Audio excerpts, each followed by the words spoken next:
Public பள்ளி. அறம் டே 6.0 amazing learners, incredible India, seasons and colours. வாழ்க்கை வந்து அழகானது. Life is beautiful. Ready.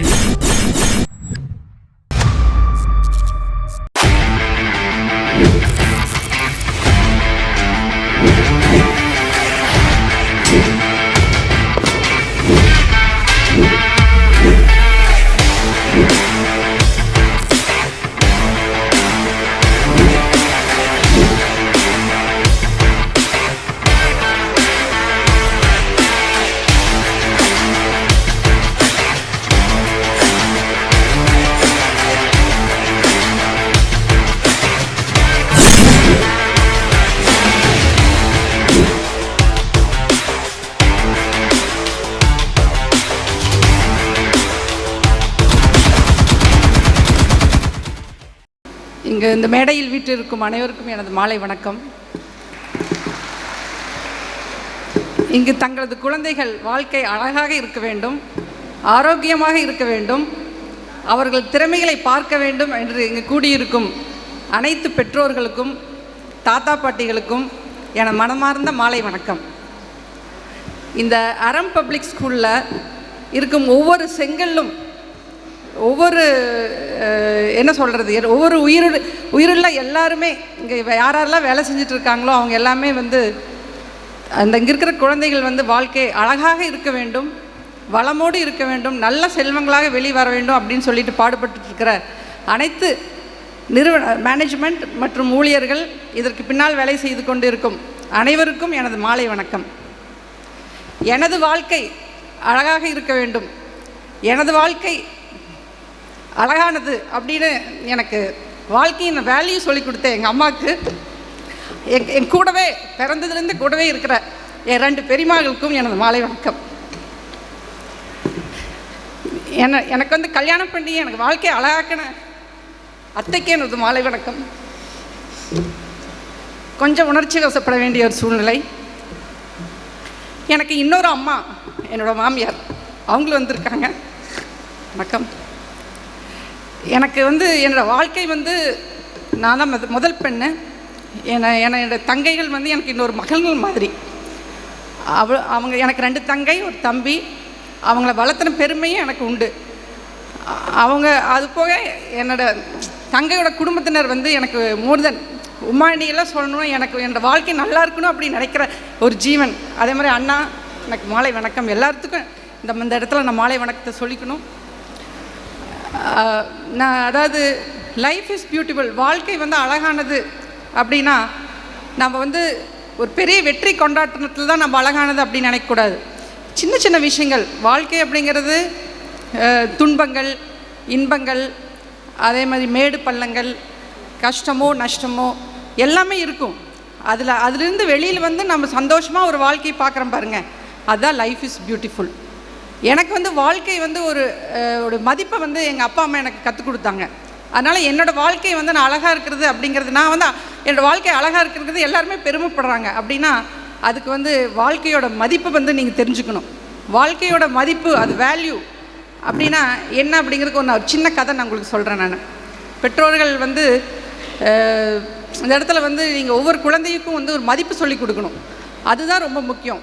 DO madam சொன்னாங்க, எப்படி இப்படிலாம் இருக்கணும், குழந்தைகளோட ஸ்பெண்ட் பண்ணணும் அப்படின்ட்டு. அது உண்மை, ஒவ்வொரு வார்த்தையுமே உண்மை தான். அதே மாதிரி சுகு சொன்னார் பாசிட்டிவாக இருக்கணும் அப்படின்னு. பாசிட்டிவ் வந்து கண்டிப்பாக உங்களை வந்து எங்கேயோ இடத்துக்கு கொண்டு போயிடும். நீங்கள் அது குழந்தைக்கு சொல்லிக் கொடுக்கணும். இங்கே வந்து மாணவர்கள் வந்தால் எல்லாம் தங்களை திறமை காண்பிக்கிறதுக்காக வெயிட் பண்ணிகிட்டு இருக்காங்க. ஆனால் அங்கே பெற்றோர்கள் வந்து நீங்கள் இந்த கதையை வந்து நீங்கள் கண்டிப்பாக உங்கள் குழந்தைகளுக்கு நைட் போய் நீங்கள் சொல்லணும். நான் ஒரு சின்ன கதை நான் சொல்கிறேன். அதாவது ஒரு குடும்பத்தில் வந்து ஒரு 8 வயசு பையன், அப்பா அம்மா. அவங்க அப்பா வந்து அடிக்கடி என்ன சொல்லுவார்னா, வாழ்க்கையில் வந்து நீ மதிப்போடு இருக்கணும், நீ வந்து வாழ்க்கையை பற்றி நல்லா தெரிஞ்சுக்கணும், வாழ்க்கை மதிப்போடு இருக்கணும் அப்படின்னு சொல்லிகிட்டே இருப்பார். அந்த 8 வயசு பையனுக்கு என்னன்னு இது புரியவே இல்லை. அப்பாட்ட கேட்பா, அப்பா சொல்லுங்கள் வாழ்க்கையின் மதிப்புனா என்ன, வாழ்க்கையோட வேல்யூன்னா என்ன, சரி இவனுக்கு புரிய வைக்கணும் அப்படின்ட்டு அவங்க அப்பா முடிவு பண்ணுறாரு.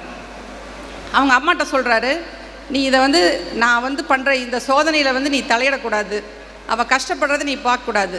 அந்த 8 வயசு பையனுக்கு நான் வந்து எப்படிங்கிறத வாழ்க்கை என்னங்கிறத சொல்லித்தரேன் அப்படின்னு சொல்லிட்டு வீட்டில் இருக்கிற ஒரு பொருளை வந்து கையில் கொடுத்து, இது வந்து நீங்கள் சமூக வலைத்தளத்தில் வந்து படிச்சிருக்கலாம், தெரிஞ்சிருக்கலாம், இருந்தாலும் இந்த கதையை வந்து தெரிஞ்சுருந்தால் உங்கள் குழந்தைகிட்ட போய் சொல்லுங்கள் கண்டிப்பாக.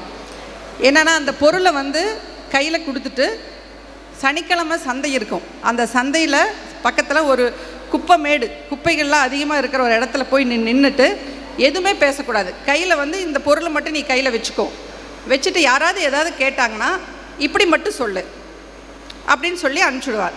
அந்த பையன் இந்த சனிக்கிழமை காலையில் போய் இப்படி கையில் இப்படி வச்சு இப்படி அந்த என்ன கொடுத்தாரோ அந்த பொருளை இப்படி கையில் காமிச்சிட்டு கேட்பாங்கல்ல, ஒரு 8 வயசு பையன் நின்றுட்டு இருக்கிறத பார்த்து கேட்கும்போது என்னென்ன இப்படின்னு, ஓ நீ 2 ரூபா சொல்கிறியா அப்படின்னு.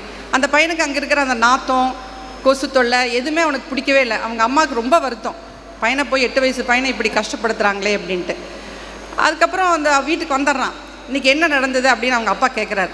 அப்பா எனக்கு இன்றைக்கி ரொம்ப கஷ்டமான நாள், ஒரே நாத்தம், என்னால் சாப்பிடக்கூட முடியாது அப்படின்னு. சரி நீ வெயிட் பண்ணு, இப்போ வாழ்க்கைன்னா இப்போனாச்சும் சொல்லுங்கள் என்ன வேல்யூன்னு கேட்குறாப்புல. அப்புறம் சரி நீ வெயிட் பண்ண, அடுத்த வாரம் உனக்கு ஒரு சோதனை செய்கிற அப்படின்னு சொல்லிட்டு அதே பொருளை கொடுத்து போய் வந்து ஒரு மியூசியத்தில் நிற்க சொல்கிறார். மியூசியத்தில் இதே மாதிரி பேசக்கூடாது, யார் கேட்டாலும் இப்படி மட்டும் சொல்லணும் அப்படின்னு. அப்போது போய் நிற்கும்போது கேட்குறாங்க எல்லாம். அங்கே வந்து இது மாதிரி சந்தைக்குனா எல்லா டைப் ஆஃப் பீப்புள் வருவாங்க, அங்கே வந்து கொஞ்சம் எஜுகேட்டட் தானே வருவாங்க. இப்படி கேட்கும்போது அந்த பொருளோட இப்போ என்னென்னு கேட்கும்போது இப்படின்னு அவன் வந்து, ஓ இந்த பொருளோட விலை 20,000 அப்படின்னு சொல்கிறான். அவன் எல்லாருமே 20,000 2 லட்சமா அப்படின்னு கேட்குறாங்க. ஸோ அந்த ஒரே பொருள் தான். அப்புறம் மறுபடியும் இப்போ கேட்குறான் பையன் போய் அப்பாட்ட, வாழ்க்கையோட வேல்யூன்னா என்னன்னு. அவன் இன்னும் ஒரு சோதனை இருக்குது, நீ அதில் வெற்றி பெற்றினா உனக்கு நான் என்னன்னு சொல்கிறேன் அப்படின்னு. அப்புறம் அடுத்தது அதே மாதிரி ஒரு வாரம் கழித்து போய் ஜுவல்லரி பக்கத்தில் நிற்க வைக்கிறார். அப்போது அந்த பையன் வந்து இப்படி நின்றுருக்கும்போது, அப்பா இந்த தம்பி இந்த பொருள் உனக்கு எங்கே கிடச்சிது? அந்த ஜுவல்லரி கடையில் இருக்கிற ஓனர் கேட்குறாரு, இந்த பொருள் உனக்கு எங்கே கிடச்சிது? இது வேல்யூ வந்து 2 லட்சமா 20 லட்சமான்னு தெரியல, உனக்கு எப்படி கிடச்சின்னு சொன்னேனே அந்த பையன் ஓடி வந்து அவங்க அப்பாட்ட, அப்பா எனக்கு புரியல, நீங்கள் எனக்கு என்ன கொடுத்தீங்க? ஒவ்வொரு இடத்துலையும் ஒரு சூழ்நிலையிலையும் இந்த பொருளோட விலை மாறுதே அப்படின்னு. அதுக்கு அவங்க அப்பா சொல்கிறாரு, இது வந்து டைமண்ட், உனக்கு கொடுத்தது உனக்கு வைரக்கல்னால் உனக்கு என்னன்னு தெரியாது. வைரக்கல்லோட வேல்யூ குப்பையில் இருந்தால் என்ன வேல்யூ, அதே மாதிரி மியூசியத்தில் இருந்தால் என்ன வேல்யூ, ஜுவல்லரியில் இருந்தால் என்ன வேல்யூ. அப்போது இது உங்களுடைய பசங்களோட இதுக்கூட ஒப்பிடுங்க. ஒரு வாழ்க்கையோட வேல்யூ நீங்கள் அவங்க எங்கே இருக்காங்க, எங்கே வளர்கிறாங்க, என்ன மாதிரி சூழ்நிலையில் ஃப்ரெண்ட்ஸ் இருக்காங்க அப்படிங்கிறதான். அப்போது நல்ல ஃப்ரெண்ட்ஸ் கிடைச்சாங்கன்னு அவங்களுடைய மதிப்பு நல்லா உயரும். உங்களை மாதிரி தான் எங்கள் பேரண்ட்ஸ் வந்து ஸ்கூலில் வந்துட்டு எங்களுடைய வாழ்க்கை அழகாக இருக்கணும், நல்ல மதிப்போடு இருக்கணும்னு காத்துக்கிட்டு இருந்தாங்க. நீங்களும் இதே மாதிரி ஒரு 10 வருஷம் 20 வருஷம் கழித்து உங்கள் பசங்க வந்து இந்த மாதிரி இருக்கணும்னா நல்ல ஒரு வேல்யூ நீங்கள் அவங்களுக்கு கற்றுக் கொடுங்க. பேரண்ட்ஸ் வந்து என் பையன் கேட்க மாட்டேங்கிறான், ஃபோனை யூஸ் பண்ணுறான் அப்படின்னு நீங்கள் குறைகள் சொல்லாதீங்க. ஆல்ரெடி அறம் ஸ்கூல்லேயே நிறைய தடவை இந்த எக்ஸ்பீரியன்ஸ் எனக்கு ஷேர் பண்ணியிருக்காங்க. நீங்கள் சொல்லிகிட்டே இருங்க, அவங்க கேட்காட்டி பரவாயில்ல, நல்ல ஒரு சூழ்நிலையை அவங்களுக்கு உருவாக்கி கொடுங்க. அவங்க வாழ்க்கை அழகானதாக இருக்கும், அவங்களுக்கு மட்டும் இல்லை உங்களுக்குமே அழகானதாக இருக்கும். இங்கே வந்து இந்த விழாவை வந்து நீங்கள் எல்லாம் வந்து பார்ட்டிசிபேட் பண்ணி எவ்வளோ ஒரு அழகாக்குனீங்க. இதுதான் லைஃப் இஸ் பியூட்டிஃபுல். ஸோ நீங்கள் வந்து குழந்தைகளோட ஸ்பெண்ட் பண்ணிங்கன்னா நாளைக்கு வருங்காலம் வந்து அவங்களுக்கு வந்து ஒரு நல்ல எதிர்காலத்தை கொடுக்கும். அது வந்து உங்களுக்கு ஒரு கடைசி நம்மளுடைய வாழ்க்கையில் வந்து நம்ம ஏதோ ஒரு சந்தோஷத்தை அடையணும் அப்படின்னா நம்ம பசங்களை பார்த்து தான் நம்ம சந்தோஷம் அடைவோம். அப்போ அவங்க நல்லா வளர்த்துனா தான் நம்ம வந்து சந்தோஷம் அடைய முடியும். ஸோ நான் வந்து டிஓ மேடம் சொன்ன மாதிரி இங்கே அறம் பப்ளிக் ஸ்கூலில் நடத்துகிற மாதிரி என்ன உங்களுக்கு இன் வேல்யூ சொல்லி கொடுக்குறாங்களோ அதை வந்து ஃபாலோ பண்ணிங்கனாவே life is very beautiful. Thank you. Aram Public School is honored to facilitate an eminent personality, Mrs. Karthikayani Ma'am, Joint Commissioner of the Commercial Tax Department, a woman of intellect, leadership and integrity. We invite our